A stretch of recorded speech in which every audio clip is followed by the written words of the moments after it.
incident that occurred around Ashtavakra. When Janaka Maharaja, the emperor, became enlightened, a rare thing, an emperor becoming enlightened. It's not only a rare thing, it is a fantastic thing because an enlightened ruler, many things… Ashtavakra, his guru, as gurus are known to be always difficult. When you just think you found your way, they tell you that's not it. When Janaka thought he's enlightened and this is it, Ashtavakra said, that's not it. You have to go back and rule the kingdom because you may not want it, that's not the point. Point is, people deserve an enlightened king. So, Janaka, whenever he found time, made his to Ashtavakra's hermitage in the… little deep into the jungle. So, Janaka making regular trips to the hermitage. Obviously, because gurus are low, because where to find enlightened company? Very difficult. So, obviously, both of them enjoying a certain rapport, both of them enjoying each other's company. All the other disciples, Ashtavakra, as they're chatting away, laughing together, this, these people who have left everything or they think they have left everything and come and they are here as sannyasis, not paying enough attention. But if you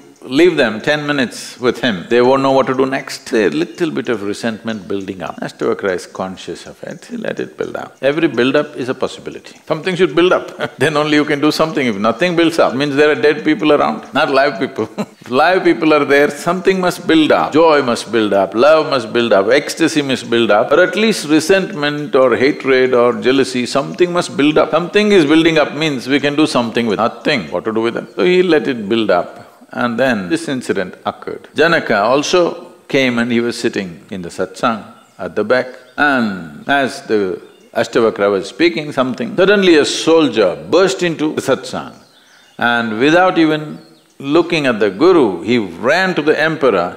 With a loud voice he said, "The palace is on fire, you need to come right now." Janaka said, "Get out of… how dare you run into the satsang without bowing down to my guru? You run here and shout some nonsense, just get out of here." And Ashtavakra continued with whatever had to happen. So Janaka just sat there, palace burning, nobody's concerned here. There, of course, they're screaming, but here, nobody's concerned. Then this continued, it's a lap of the master event, 3 days, till you feel your legs have had enough, it continues.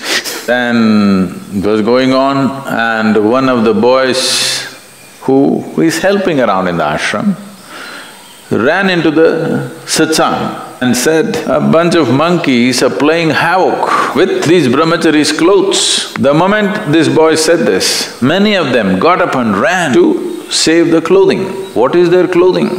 Not designer stuff, it is designer of course, but just a piece of loincloth, a piece of cloth. They ran to save those cloths and then they chased away the monkeys and recovered whatever they could and they came back. So Ashtavakra continued and then he said, "Here's an emperor, his palace full of wealth and people, not only physical wealth, there are people, there are lives, people who are dear to him, palace is burning. But he's concerned about breaking the rhythm of the satsang. You, who claim that you've given up everything in your life, for a piece of cloth, without even thinking you run out, without even looking at me, to save a piece of cloth. No, but we have only two, one we are wearing, one is there. The monkeys take it away, what do we do? So we are in a more needy situation than the emperor.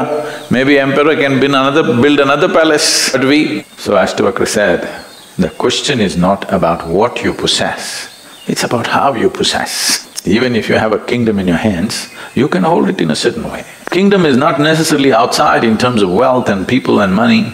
For most people, their kingdom is their own body and their mind. How you hold it? If you hold it one way, it will make you bleed with pain. If you hold it another way, you will be spot on with life because it doesn't take effort to be life. I'm just reminding you, you are life, hello? Yes, you are. Just see the rock which is standing next to you, how simple and easy it is. Yes or no?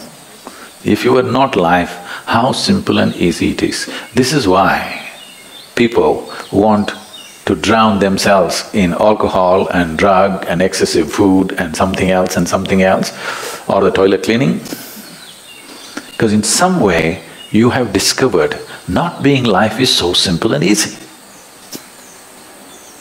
If you're not very alive, it's so simple and easy. Just sit somewhere like a rock. But when the moment of death comes, You know you are life pretending to be something else, otherwise you couldn't die. That will become a point of inflection. So, we want you to be conscious. This is the reason why I'm constantly reminding you, you will die one day, you will die one day. I'm not wishing death for you. It's just that without my help it'll happen. I'm confident about that. I don't have to wish you death. You anyway will die. So constant reminder of death is just this, to make you know your life. You can't go about like this rock. You can't go about like a mechanical creature who can walk and talk and do everything that you can do, but cannot be alive. That's an important thing. Is it an important thing? No, no, no.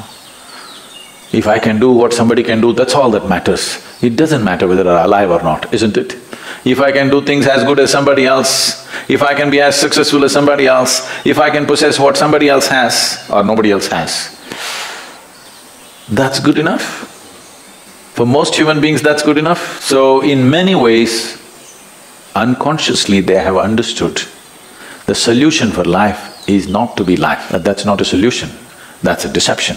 Because no matter what you do, even if you die, proves your life. When you're alive, if you don't prove that you're life, when you die at least you prove that you were life. So you cannot escape this. Neither with tricks of life nor with death. You cannot escape this. So is it a trap? It is not a trap. It is a tremendous possibility. The soil that you walk upon is aspiring to become life. If there was no aspiration, it wouldn't stand up as a tree. There is… that which is not life is aspiring to become life. Otherwise, nothing would happen in the universe. Everything is aspiring to become life and become the peak of life. You can call this evolutionary process, you can call this whatever you want, but essentially everything that is not life is aspiring to become life. Everything that is life is aspiring to become a higher life. This is not a teaching, this is not a scripture, this is not somebody's ideology, this is the way. Life is always… this aspiration is there. The only way you can quieten it is by pretending to be not life or by getting enlightened. Both these things will do the same, but worlds apart.